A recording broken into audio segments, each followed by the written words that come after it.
Lefse is a traditional tender Norwegian flatbread. It is made with potatoes, flour, butter, and milk or cream. It's cooked on a flat griddle. Tools are utilized to prepare lefse, including long spinning sticks and rolling pins with heavy grooves. There are numerous methods of flavoring lefse. The most common rolling this up and is adding butter into the lefse. At Norway, this is known as lefseklening. Other options include adding cinnamon or glucose, or spreading jelly, lingonberries or gummy onto it. Additionally, eaten with beef and other savory things like ribroll along with mustard, it's comparable to some tortilla.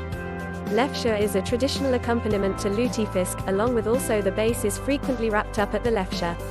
This is not necessarily the case in Norway, though the Midwest generally makes its lefse with potatoes. When a person uses the term lefse at the United States, it typically refers to what Norwegians call potato lefse. Norwegians, however, make hardanger lefse with egg yolk and buttermilk. Norwegian Americans brought over of making lefse, the custom, and potato lefse itself was made when their potato crop was powerful. It became much more widespread than other types from the United States. It had been saved in small storage buildings when lefse was able to be produced.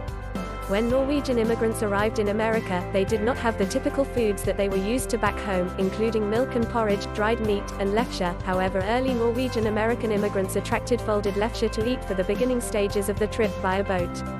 They turned back to tradition so quickly after these were consumed, the dearth of food they have been used to is likely.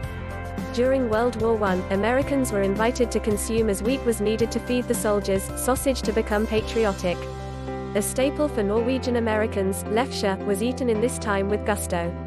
To getting lefse with supper. Even though lefse is not eaten with daily meals in Norway today, Americans traditionally give prominence. Additionally, some Norwegian Americans make lefse was considered by some ethnic Norwegians to become stylish, as it's fallen out of convention into hand-make the dish.